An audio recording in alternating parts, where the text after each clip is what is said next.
Abramos a Sagrada Escritura em Lucas 23, versículo 33 até o versículo 43. É a primeira leitura que nós faremos nessa pregação de manhã do domingo.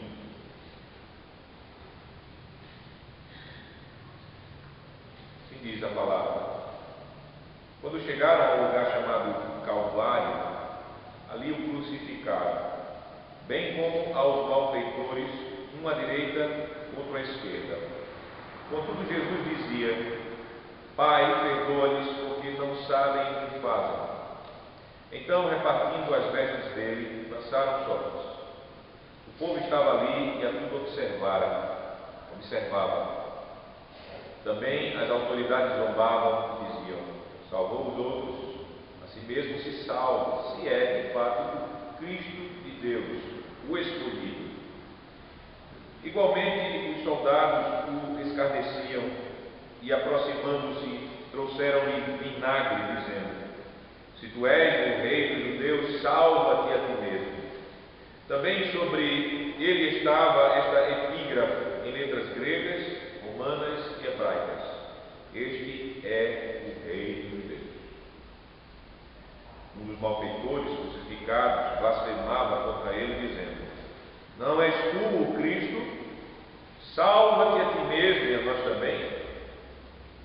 Respondendo-lhe, porém, o outro repreendeu, dizendo: nem ao menos temes a Deus, estando sob igual sentença? Nós, na verdade, com justiça, porque recebemos o castigo que os nossos atos merecem, mas este nenhum mal fez. E acrescentou: Jesus, lembra-te de mim quando vieres no teu reino. Jesus lhe respondeu: verdade te digo, que hoje estarás comigo no paraíso. Vamos para a outra parte da Escritura, desta vez em 1 aos Coríntios, capítulo 15, versículos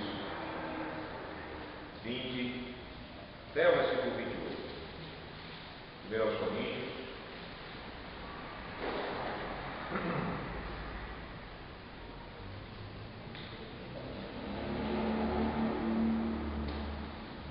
Coríntios 15, 20 a 28. Lembrem-se do contexto. As pessoas aqui, a igreja aqui estava sendo bombardeada com uma falsa doutrina, uma heresia, que dizia que não havia ressurreição dos mortos. O apóstolo Paulo, ele vai agora argumentar que há ressurreição dos mortos. E a base dessa ressurreição é a ressurreição do próprio Cristo. O texto fala, 1 Coríntios capítulo 15, versículo 20: mas, de fato, Cristo ressuscitou dentre os mortos, sendo ele as primícias dos que dormem. Visto que a morte veio por um homem, também por um homem veio a ressurreição dos mortos. Porque assim como em Adão todos morrem, assim também todos serão vivificados em Cristo. Cada um, porém, por sua própria ordem. Cristo, as primícias, depois os que são de Cristo na sua vida. E então virá o fim, quando ele entregar o reino ao Deus e Pai, quando houver destruído todo o principado, bem como toda a potestade e poder. Porque convém que ele reine até que haja posto todos os inimigos debaixo dos pés. O último inimigo a ser destruído é a morte, porque todas as coisas sujeitou debaixo dos pés. E quando diz que todas as coisas lhe estão sujeitas, certamente, versículo 27 de novo, porque todas as coisas sujeitou debaixo dos pés. E quando diz que todas as coisas lhe estão sujeitas, certamente exclui aquele que tudo lhe subordinou. Quando, porém, todas as coisas lhe estiverem sujeitas, então o próprio Filho também se sujeitará àquele que todas as coisas lhe sujeitou, para que Deus seja tudo em todos. Vamos agora para a confissão de nossa fé, Catecismo de Heidelberg, domingo 22. Nós estamos agora encerrando uma série de pregações que expõem a doutrina bíblica confessada no credo apostólico.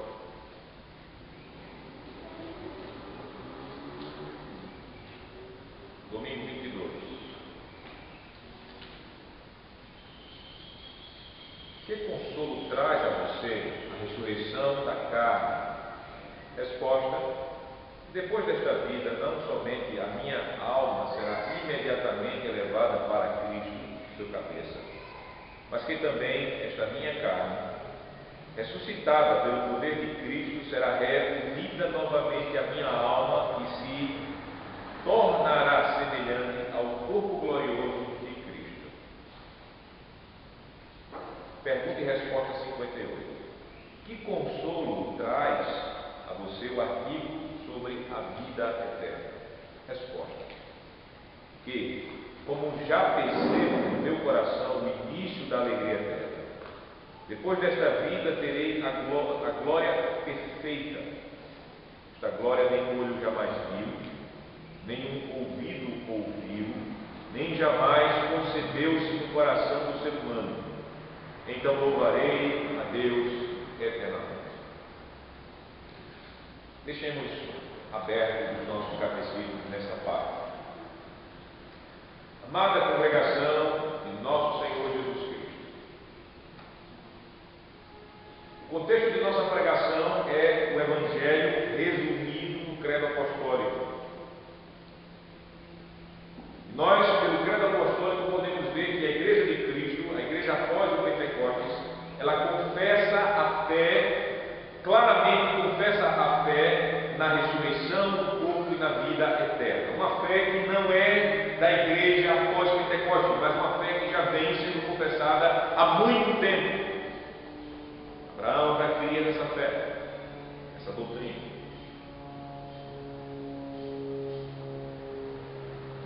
Então nós, quando chegamos em nosso catecismo, temos a manifestação clara da nossa fé na ressurreição do corpo e na vida eterna. Catecismo de Heidelberg, domingo 22. E qual a função dessa doutrina? Doutrina é como uma ferramenta, como um instrumento, ela tem que ter uma função. Resposta é consolação. As perguntas 57 e 58, notem que elas iniciaram de uma mesma forma. Olhem seu catecismo, pergunta 57. Como ela começa? Que consolo traz a você? Veja a pergunta e resposta 58. Que consolo traz a você? Consolação. Consolação, meus amados irmãos, é o que queremos quando nós enfrentamos a realidade dessa vida quebrada pelo pecado. Consolação é que nós queremos porque a realidade desta vida aqui é que nós, por causa da queda do pecado, temos sofrimento. Por isso é tão doce aos nossos ouvidos a palavra conforto, consolo. Nós desejamos que outros cheguem até nós com palavras de consolo, que acalmem a nossa alma quando nós estamos perturbados, que amenizem, que tirem, que nos faz sofrer. Sua natureza, necessidade, nós gostamos, nós não fomos criados para sofrer. E por isso, quando o sofrimento vem, nós de fato queremos consolo. E o Evangelho é uma palavra de consolação tão grande que nos traz conforto e paz na hora da vida e na hora da morte. Consolo e paz que nos faz suportar os sofrimentos do tempo presente, os sofrimentos produzidos pela queda de Adão em pecado. Dentre esses sofrimentos nós temos a morte física e o medo do que vai acontecer após essa morte. Por isso, amados irmãos, nós precisamos da palavra do Evangelho E o Senhor nos traz aqui para nos dar essa palavra.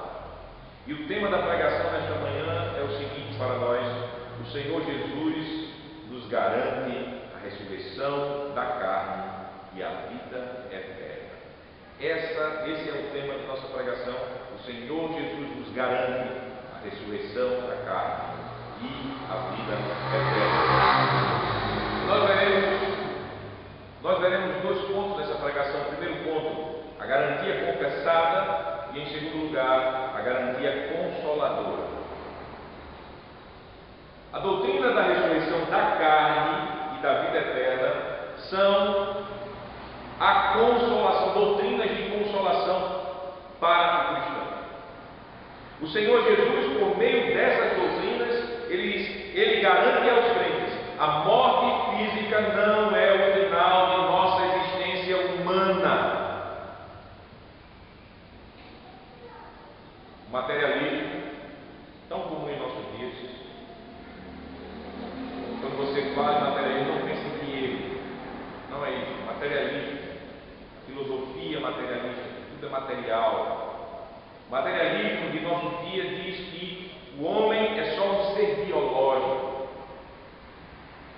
Morreu, acabou. Mas, meus amados irmãos, o Senhor Jesus, ele nos diz outra coisa. O Senhor Jesus, ele disse ao ladrão arrependido, lá em Lucas capítulo 23, versículo 43. Lucas 23, versículo 43. O Senhor, em plena agonia na cruz, disse o seguinte ao ladrão que estava ao seu lado. Versículo 43. Em verdade te digo, hoje estarás comigo, onde? No paraíso. Notem, o Senhor Jesus, ele prometeu ao ladrão arrependido uma vida no paraíso. A palavra do rei,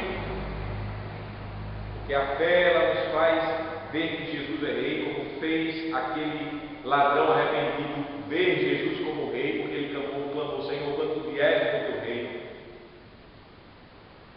A palavra do rei Jesus garante que a vida continuará além da morte.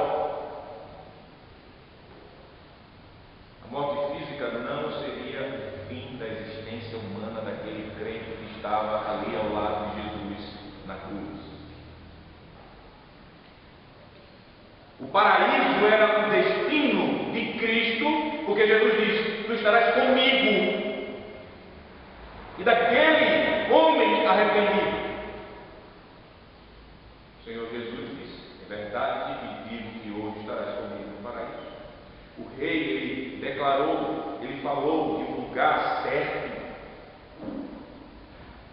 um lugar real. Ele deu nome a esse lugar, ele chamou de paraíso. E quando nós abrimos a Bíblia, sabemos que esse paraíso é o céu. E temos o relato de um homem que foi até lá e voltou. Quem? O apóstolo Paulo. 1 Coríntios capítulo 12, o apóstolo Paulo,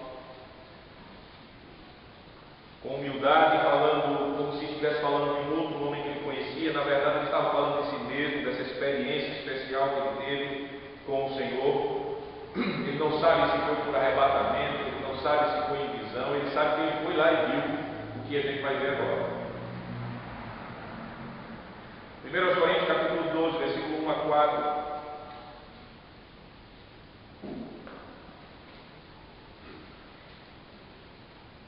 Primeiro não, perdão, 2 aos Coríntios, desculpe, 2 aos Coríntios. Estou querendo treinar vocês em procurar livros da Bíblia, por isso que eu dou uma hora errada e eu certo. 2 aos Coríntios, capítulo 12, versículo 1 a 4.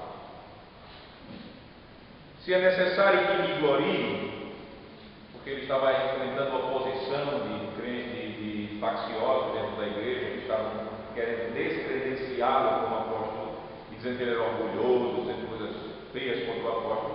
Aí ele começa somente a dizer fatos que mostram o apostolado dele que não precisasse gloriar de nada, a não ser do Senhor. Aí ele diz: se é necessário que me glorie, ainda que não convém, passarei as visões e revelações do Senhor. Aí versículo 2, ele diz: conheço um homem em Cristo que há 14 anos foi arrebatado até ao terceiro céu. Do corpo ou fora do corpo, não sei, Deus o sabe. E sei que o tal homem, se no corpo ou fora do corpo, não sei, Deus sabe, foi arrebatado aonde? Até onde? Ao paraíso. E ouviu palavras inefáveis, palavras que não podem ser traduzidas em línguas humanas, transferidas. Versículo 4, capítulo 2 Coríntios, capítulo 12, versículo 4. Agora, foi arrebatado ao paraíso e ouviu palavras inefáveis, as quais não é lícito ao homem referir. De tal coisa me gloriarei, não porém de mim mesmo, salvo nas minhas fraquezas. Ele não se gloriava nessa visão gloriosa do paraíso, mas nas fraquezas dele, verdadeiro servo de Deus. Pois, se eu vier a gloriar, não serei mestre, porque direi a verdade, mas abstenho-me, para que ninguém se preocupe comigo mais do que em mim vê ou de mim ouve. Então veja que o apóstolo Paulo, falando da experiência dele, ele diz que foi ao paraíso, que é chamado aqui de terceiro céu. Jesus disse ao ladrão: hoje você vai estar comigo no paraíso.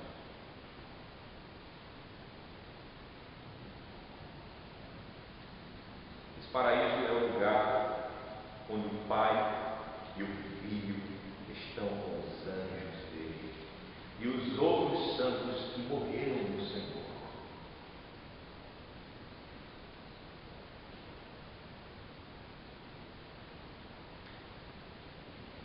Hebreus capítulo 12. Agora nós vemos a janela do céu aberta. Em outra pregação eu usei a imagem de uma janela da igreja aberta e vemos dentro da igreja lá primitiva. Agora a gente vai ver a janela do céu aberta. A gente vai ver o paraíso de Deus. Quem está lá? Hebreus capítulo 12.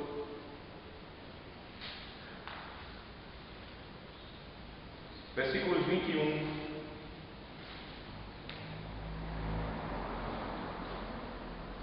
O escritor aos Hebreus, ele diz,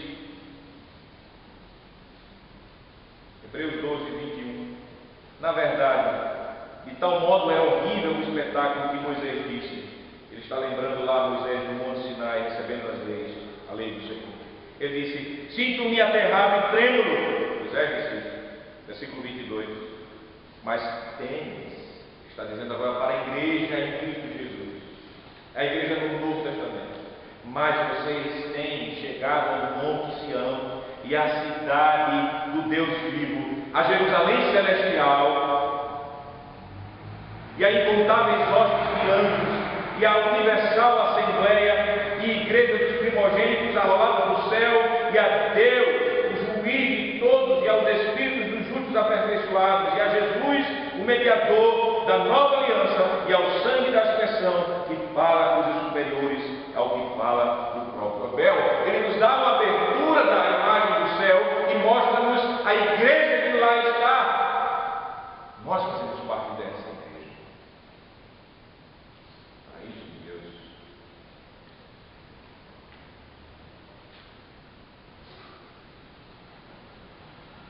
João viu esse paraíso em suas visões.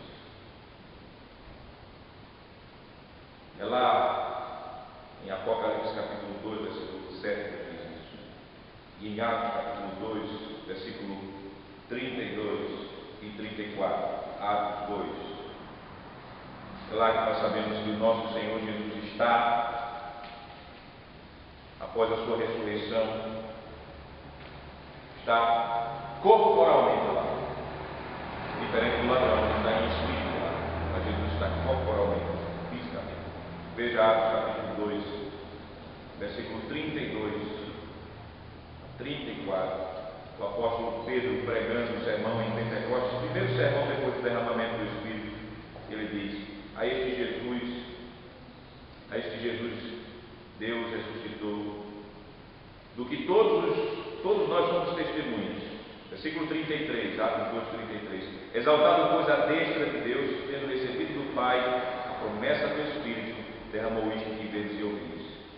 Porque Davi não subiu aos céus, mas ele mesmo declara: disse o Senhor ao meu Senhor, assenta-te à minha direita, até que eu ponha teus inimigos por estrado dos teus pés. Esteja absolutamente certa, pois toda a casa de Israel, e que a este Jesus, que vós crucificaste, Deus fez Senhor e Cristo. Jesus está à destra de Deus no céu, no paraíso. Paraíso é lá do céu. Então notem, meus amados irmãos e irmãs e ouvintes da palavra do Senhor que nos assistem pela internet. As almas dos crentes, após a morte física, não vagam pela terra. Viu, crianças? Viu, Léo? Não tem fantasma.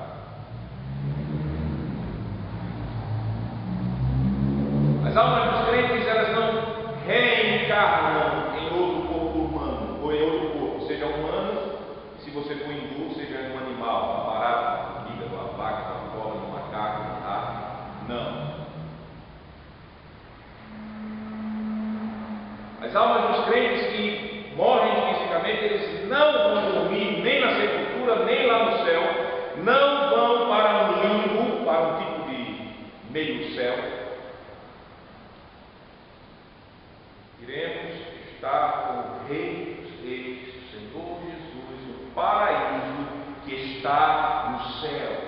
Isso foi dito a um ladrão arrependido, não foi a Abraão. Abraão está lá, mas é um ladrão arrependido, então não tem um limbo especial para esses santos, mais santos que os outros. Não existe purgatório.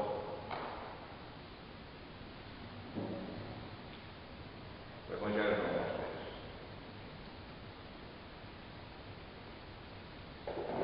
Paraíso está no céu. E é nesse paraíso que nós, crentes, já começamos a provar a vida eterna em sua realidade. A bem-aventurança em Cristo. E assim, meus amados irmãos, cremos e assim nós confessamos junto com o apóstolo Paulo. Veja o que o apóstolo Paulo ele disse lá em 2 Coríntios, capítulo 5. 2 Coríntios, capítulo 5. Versículo de número 6.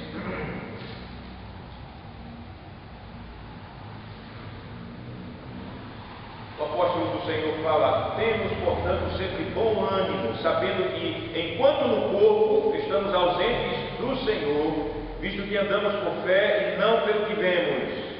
Entretanto, estamos em plena confiança, preferindo deixar o corpo e habitar com o Senhor. E ele, nos versículos anteriores, falou dessa morada, desse tabernáculo que nós temos no céu, caso deixemos esse tabernáculo temporário, a nossa vida aqui na terra. Está escrito. Nossa alma será levada imediatamente a Cristo Jesus. Não vai ter nenhuma parada em nenhum lugar.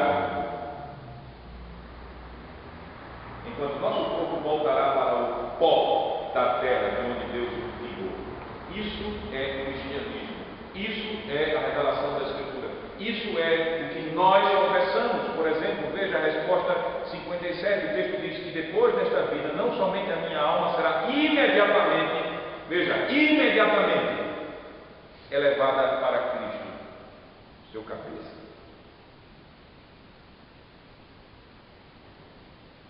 Agora tem uma coisa interessante, quer dizer, tudo é interessante que está vendo. Mas algo que faz parte de tudo isso interessante que está vendo. O quê? O paraíso não é o local final dos crentes. O paraíso lá no céu. Não ficaremos eternamente no paraíso celestial sem os nossos corpos físicos.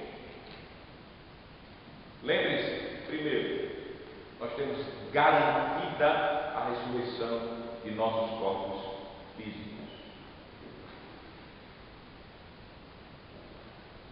A confissão cristã é ressurreição da carne. Pergunta 57, a quarta finalzinha. Ressurreição da carne. Veja a segunda parte da resposta 57. Mas que também esta minha carne, ressuscitada pelo poder de Cristo, será reunida novamente à minha alma e se tornará semelhante ao corpo glorioso de Cristo. Isso é a confissão cristã. Então nós não devemos ter aquela ideia pagã, não cristã, por exemplo, como os gregos tinham, que a matéria é má.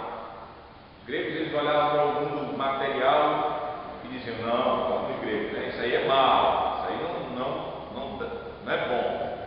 E esse pensamento grego entrou no meio da igreja por um período, por meio de uma seita chamada gnosticismo. Então, essa seita dizia a mesma coisa, dizia que o mundo material foi criado por um tal de Demiurgo, um arquiteto do universo, que era um Deus do Antigo Testamento, um Deus sangrento, um Deus que só cria sangue, mas Jesus é um Deus de amor.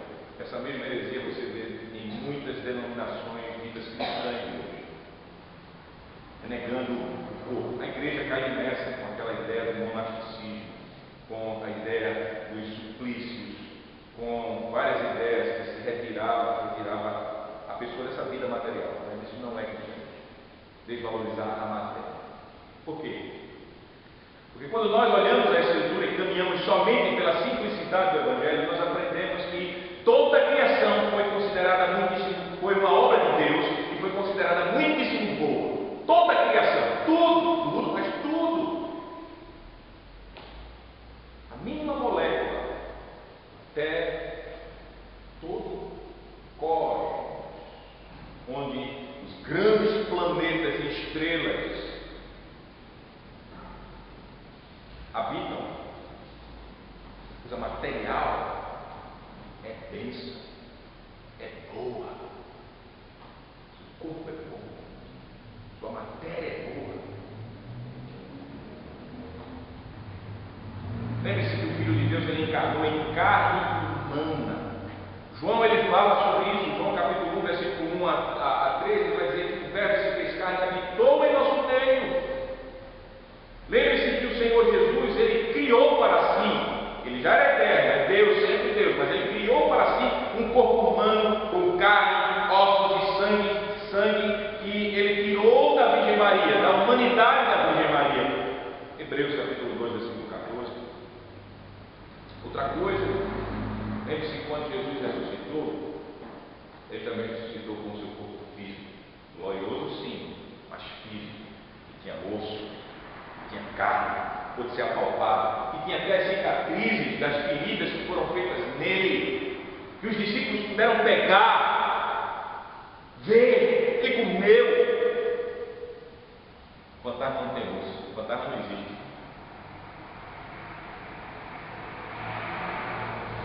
Por quê?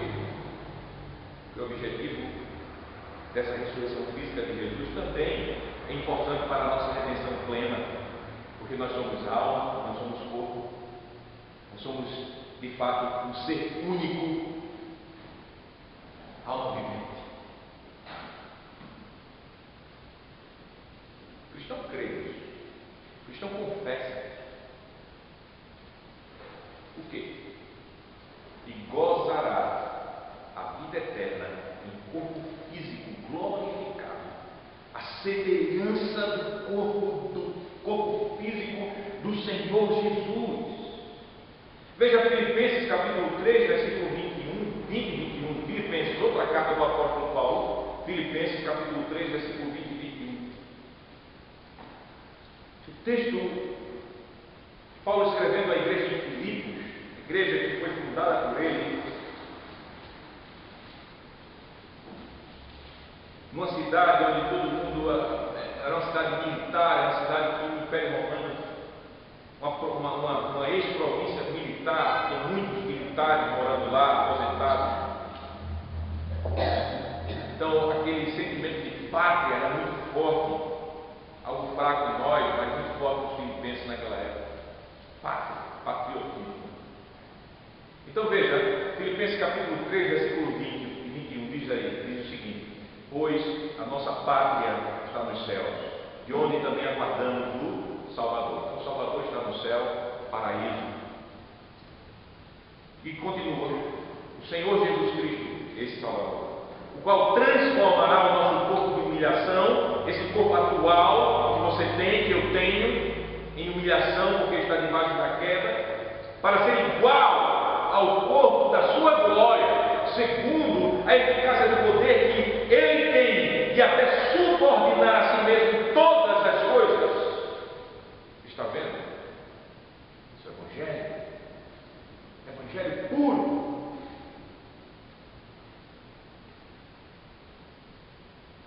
O poder do Senhor Jesus Cristo fará essa obra maravilhosa de transformar este corpo caído em humilhação, semelhante ao corpo dele, glória, glorioso para sempre. E é com esse corpo glorioso que nós viveremos eternamente. E quando a gente está com saúde, né? Porque às vezes quando a gente está com saúde, a gente não está com saúde, a gente fica pedindo a Deus para morrer logo. Mas imagine quando a gente está com saúde, é boa essa vida. Em um sentido. Mas imagine você viver eternamente um corpo glorioso. Aí as crianças devem estar perguntando: onde vai ser isso?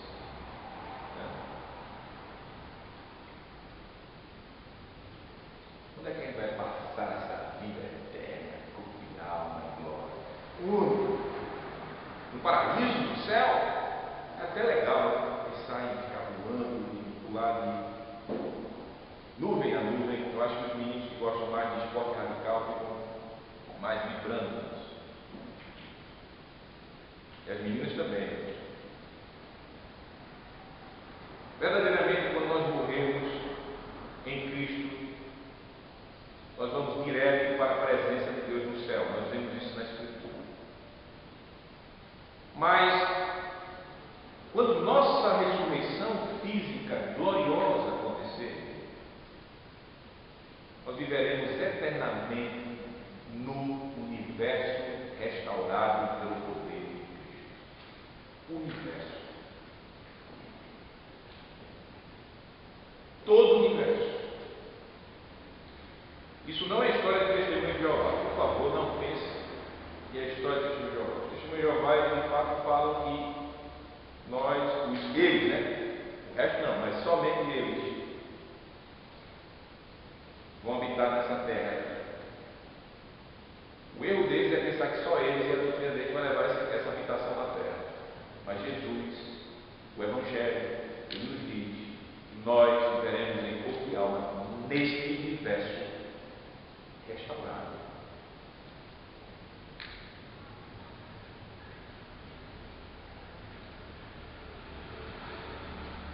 Nós não encontramos na Bíblia a declaração que Deus fará só no novo céu. Veja lá o que João viu. Claro, não está vendo a igreja volta descendo em glória. Mas para ficar onde? Apocalipse, capítulo 21. Lembre-se do contexto.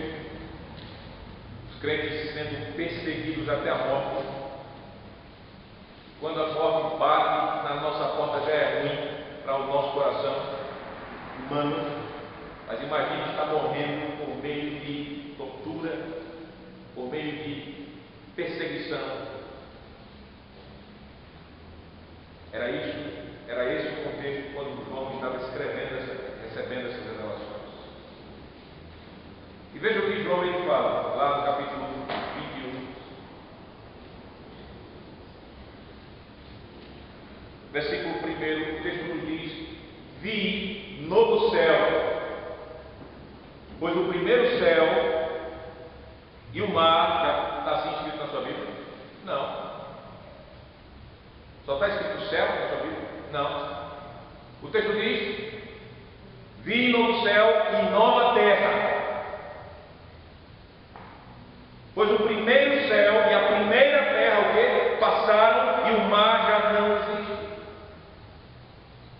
também a cidade santa, a Nova Jerusalém, que descia do céu, da parte de Deus, ataviada como noiva adornada para o seu esposo. Então ouvi grande voz vinda do trono, dizendo: eis o tabernáculo de Deus com os homens, Deus habitará com eles serão povos de Deus, e Deus mesmo estará com eles, e eles enxugará dos olhos toda lágrima, e a morte já não existirá, já não haverá luto, nem pranto, nem dor, porque as primeiras coisas passaram.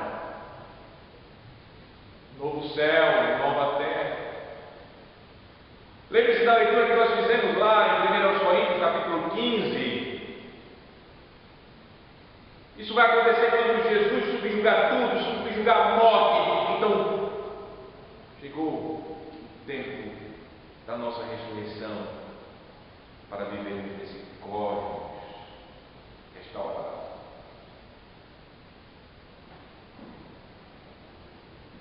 Viveremos na criação redimida. Uma criação que será transformada por Cristo Jesus na vinda dele. A nova criação que a Bíblia chama de novo céu, nova terra, purificada das consequências da queda. Imagine, onde não mais existirá os inimigos de Deus e nem pecado, e por causa disso não haverá mais morte, não haverá mais lágrimas, não haverá mais luto, não haverá mais pranto, não haverá mais dor, porque as primeiras coisas já se passaram e tudo se fechou.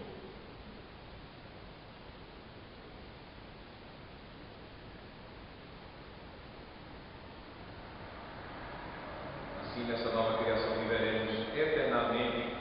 Imagine, com o Senhor Jesus e todos os eleitos dele, e com toda a criação regenerada. Vai ser algo poderoso. 2 Pedro, capítulo de número 3, versículo 2 Pedro, segunda epístola do apóstolo Pedro, capítulo 3.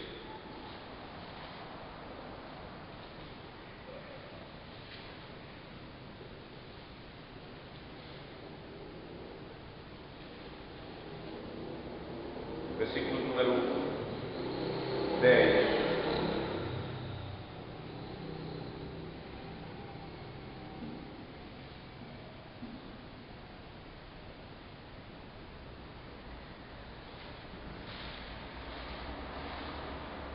A partir do versículo 10, 2 Pedro 3, 10. O texto da palavra nos diz, 2 Pedro 3, 10.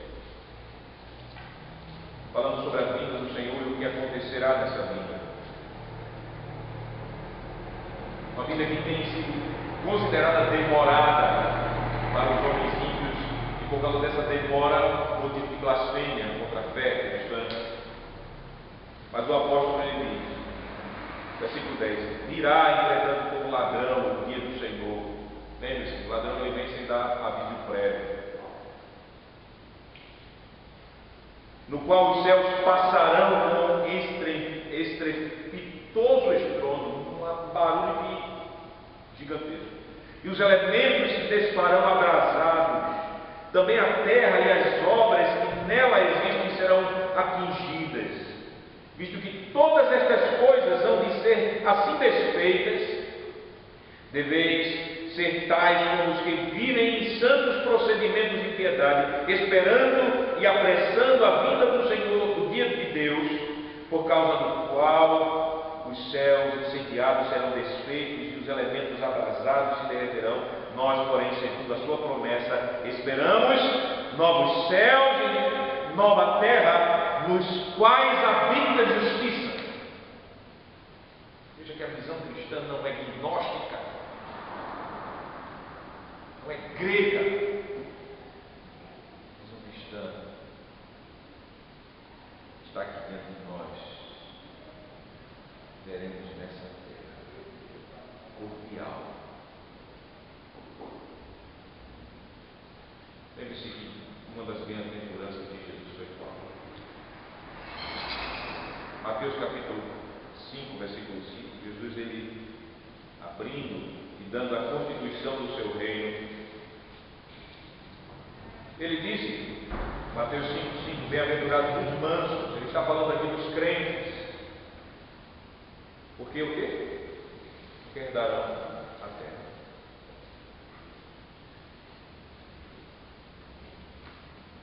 Bem-aventurados os mansos, porque herdarão a terra.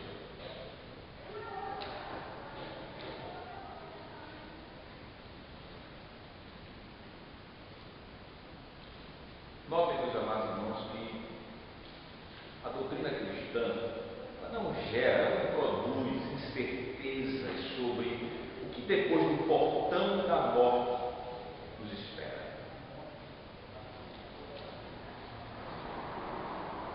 A doutrina cristã ela nos garante que o portão da morte nos leva para dentro do paraíso celestial, imediatamente.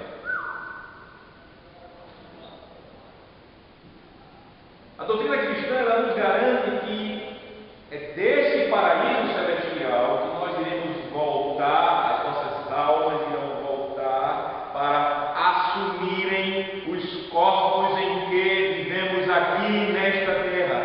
E com um detalhe, esses corpos serão semelhantes ao corpo físico e glorioso do Senhor. A glória segunda será maior do que a glória primeira.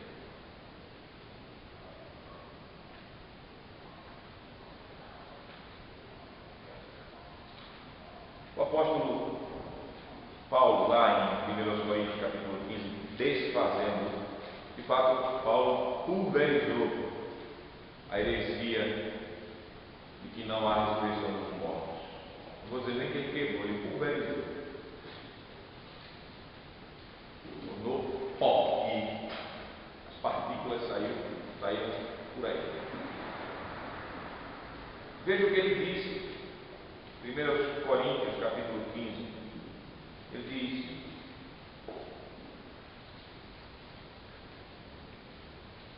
versículo de número 22, porque assim como em Adão todos morrem, aqueles que espiritualmente e fisicamente estão ligados a Adão, isso é o mundo caído, o representante da humanidade caída, todos morrem, assim também todos serão vivificados em Cristo. Aí, para não dar a ideia que há uma salvação universal e que todo mundo no final das contas vão ser salvos, o apóstolo no versículo 23 diz: cada um, porém, por sua própria ordem. Cristo, primeiro a ressuscitar em glória, as primícias. Depois, quem é que vai ressuscitar em glória? Os que são de Cristo, quando? Na sua vinda. Claro o Evangelho, muito claro.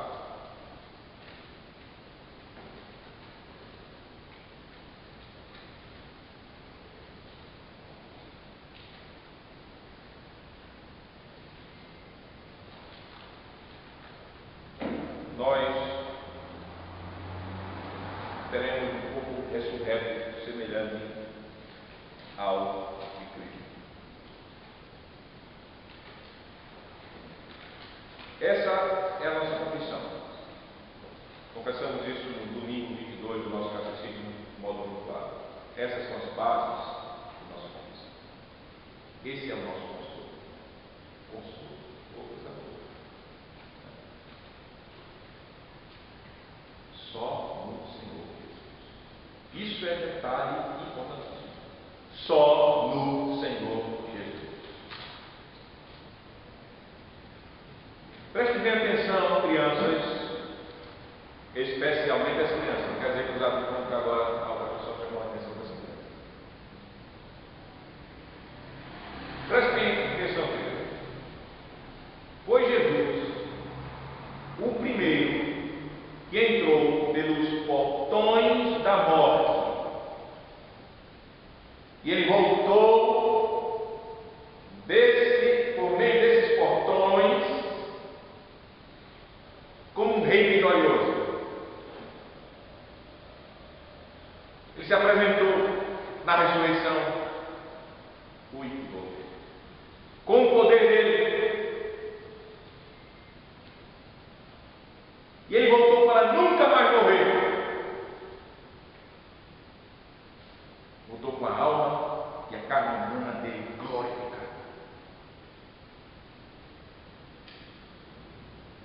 Então, como o apóstolo Paulo, lá no versículo 20, ele disse: mas de fato Cristo ressuscitou dentre os mortos,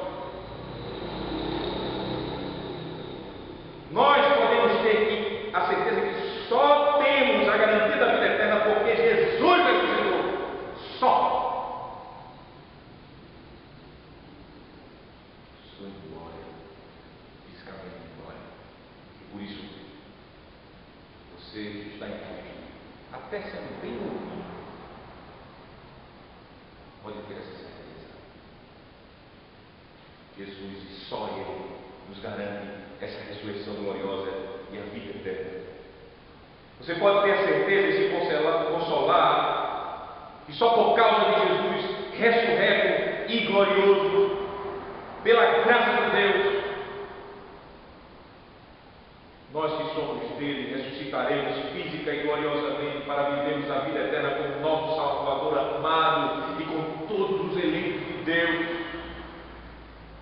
E por isso, por causa só de Jesus, os filhos de Deus, eles já percebem no coração deles, já nessa vida quebrada pelo pecado aqui, o início dessa alegria eterna. Que alegria! Agora um detalhe importante, viu, gente? Essa alegria que a gente percebe aqui no coração, não é só porque sabemos que não vamos sofrer mais. Cuidado.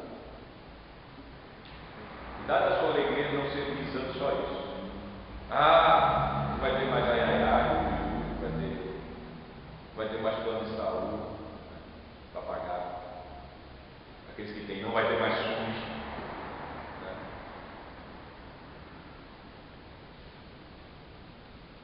Não vai ter mais aquela esposa, aquele marido que me faz sofrer, filho que me faz sofrer, as doenças que me fazem sofrer, os medos que me fazem sofrer. Não vai haver mais nada disso. Senhor, volta logo. Tenha essa alegria, mas não seja por causa disso só.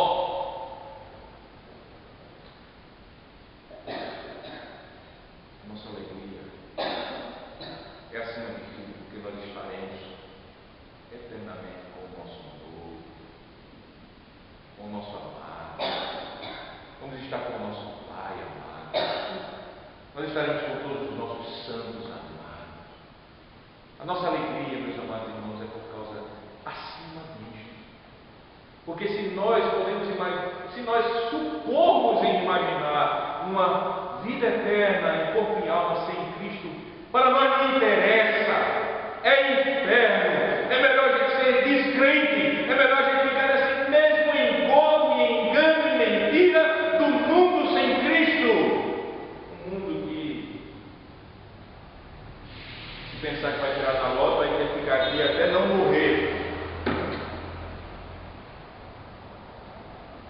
Por isso que a nossa visão da alegria, que nós sentimos já, que está acima, é por causa do Salvador, que nos garante essa alegria. Bota na cabeça. Concluindo. Um detalhe muito necessário a se dizer é que a gente está aqui já imaginando, né? A gente já sente, né? Está imaginando, né?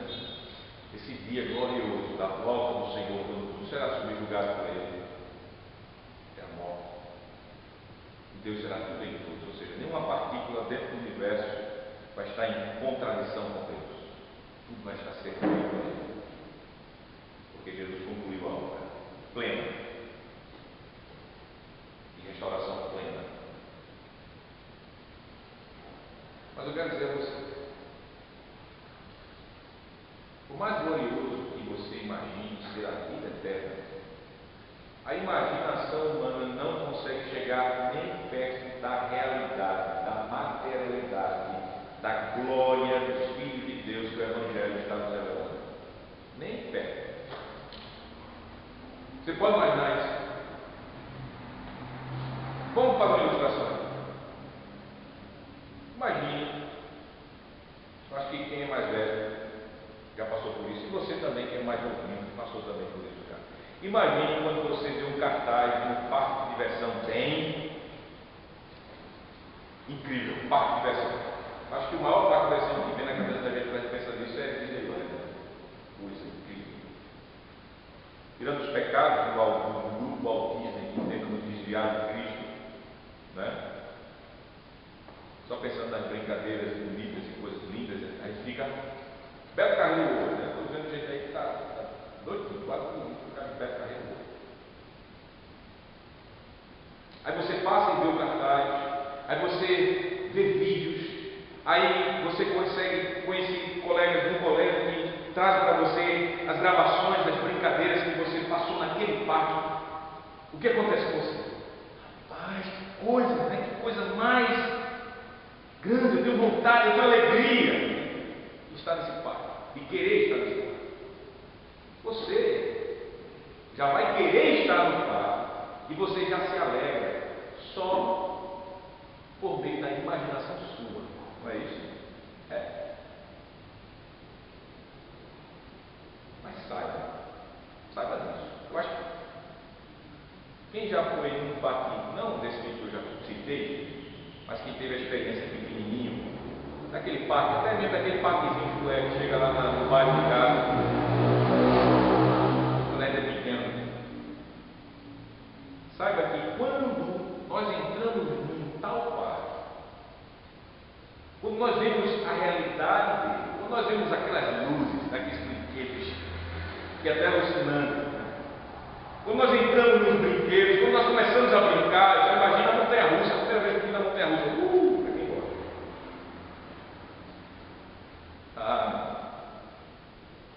A realidade é muito mais emocionante, a realidade é muito mais alegre que a nossa imaginação pode imaginar. Assim, mais ou menos, será a nossa experiência quando a ressurreição e a vida eterna e gloriosa chegar. Hoje, nessa pregação, nós só estamos ouvindo Jesus falar para nós o que Ele conquistou, o que Ele tem preparado para nós. E só em ouvir Jesus, o Evangelho, aqui falando para nós, nós já ficamos alegres. Imagine quando nós chegarmos nessa realidade. Imagine quando nós chegarmos na materialidade dessa ressurreição corporal, gloriosa, física. Quando nós chegarmos no momento da vida eterna, nessa terra restaurada. Imagine a realidade, quanto maior e mais alegre é. E será o dia de nossa glória, quando o Senhor Jesus, puxa vida, meus amados irmãos, haja no coração. A bênção vai ser que a gente não vai ter problema de coração. Porque ele vai precisar de um coração novo para suportar uma alegria tão grande e nova como será no dia da volta de Jesus. E a nossa vida é eterna nesse universo restaurado.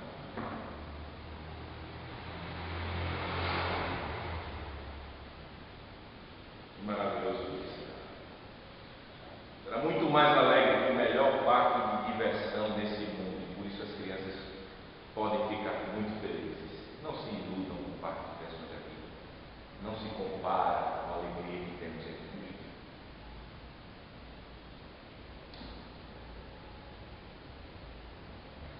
E por isso, estou concluindo. Não deve ser considerado normal crentes diante dessa palavra que Jesus nos dá. Não deve ser considerado algo aceitável no sentido de achar normal crentes afirmarem que não têm alegria nessa vida.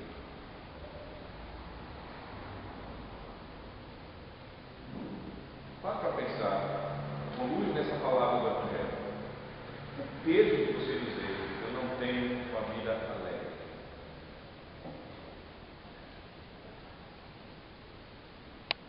Não estou falando que você teve uma vida não sofrida. Estou falando que você não tem uma vida alegre. Você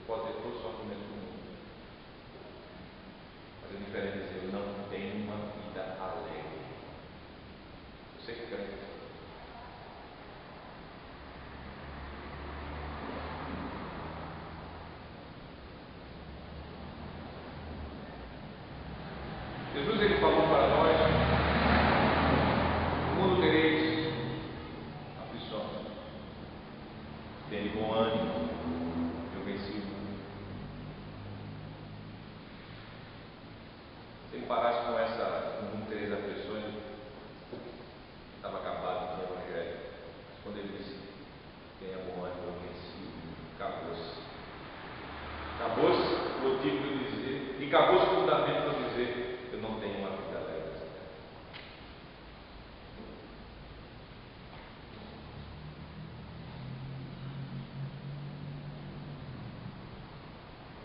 O Espírito Santo ele usa o Evangelho, meus irmãos e minhas irmãs, para nos alegrar no meio dos sofrimentos e mais terríveis tribulações que nós possamos passar nessa vida. O Espírito Santo ele tem um Evangelho poderoso que é vida e que é alegria e que é consolo, para dar a nós, para que nós possamos nos alimentar com esse Evangelho e continuar na nossa peregrinação nessa terra.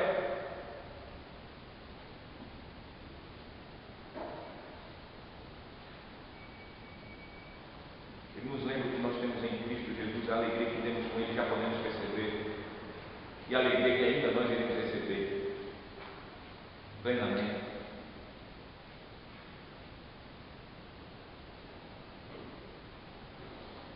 Essa alegria que é real, essa alegria que já é presente, essa alegria que já nos é garantida futuramente, plenamente. Por isso, se você que é crente diz não ter alegria, procure problema em você mesmo.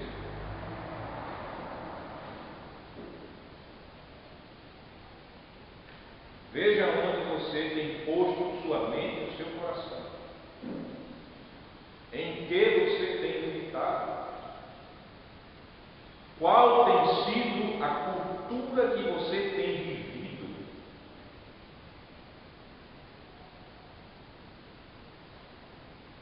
A realidade é que nós, como Igreja do Senhor, temos sido bombardeados de todos os lados pela cultura materialista. Essa cultura que quer apagar de nós a cultura celestial, da pátria celestial que nós temos em Cristo Jesus. A cultura que se revela no Evangelho, essa cultura celestial. Essa cultura celestial, ela não vê essa vida como fim em si mesma, e ela não vê essa vida como fim de nossa existência. Essa cultura celestial não vê essa. A cultura materialista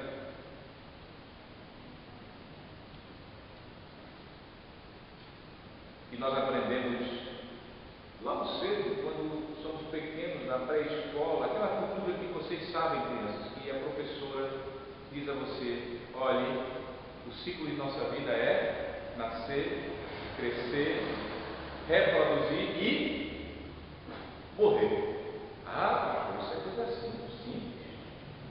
O materialismo puro.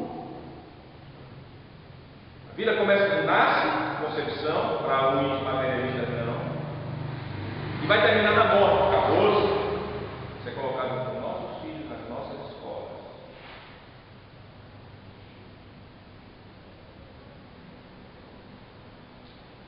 Essa cultura materialista só promete isso para você, homem. Só isso. E nada além disso. Nascer e morrer.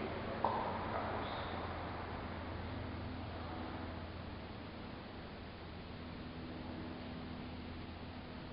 Somos bombardeados.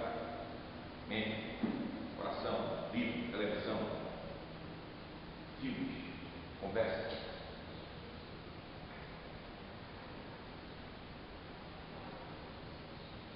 Você deve achar estranho. Estranho? Como é estranho, por exemplo, você imagina na cultura lá do Himalaia, o povo do Himalaia. Vou começar a contar para você da África, de um povo bem menos desenvolvido socialmente, vamos dizer assim, como a nossa sociedade, lá do Himalaia, ou lá da África, ou de uma outra cultura mais evoluída, como uma cultura norte-americana ou europeia, que você vai ter costumes e culturas diferentes, você vai dizer, que coisa diferente. Você, crente, deve achar estranha a cultura materialista. Pois você não é legítimo. Alguém já lhe contou isso? Você não é legítimo. Você está nesse mundo, mas é um peregrino. Você está andando, você está passando. E o peregrino está indo para a sua pátria celestial. Um peregrino que ruma para o novo céu e a nova terra. Por ser um peregrino rumo ao céu, a sua cultura é celestial. Essa é a cultura dos filhos de Deus. Esta é a cultura descrita no Evangelho. O Evangelho que contraria a cultura materialista deste mundo, pois garante ao homem a ressurreição e a existência após vida terrena. Seja a ressurreição e a existência de vergonha e sofrimento eterno. Vai haver esse tipo de ressurreição, sim, uma ressurreição física e uma existência eterna prometida aos rebeldes, aos incrédulos. E essa ressurreição e existência vergonhosa e dolorosa é conhecida como também morte eterna. Mas o Evangelho também promete, e é o alvo de nossa pregação nesta manhã, a ressurreição e a existência gloriosa. Esta é a promessa para aqueles que foram ligados ao Senhor Jesus Cristo mediante a fé. Essa é a promessa para os filhos de Deus, essa é a promessa para os eleitos de Deus. Essa é a ressurreição e a vida eterna que estamos aprendendo. É esta ressurreição e vida eterna que é prometida a você, que é selada no batismo, que você recebeu desde pequeno, que é pregada no Evangelho. O Evangelho que nos conta o que nós teremos no futuro. Nós já temos, mas teremos plenamente no futuro. A ressurreição e a existência em Cristo Jesus só. Não em mim mesmo,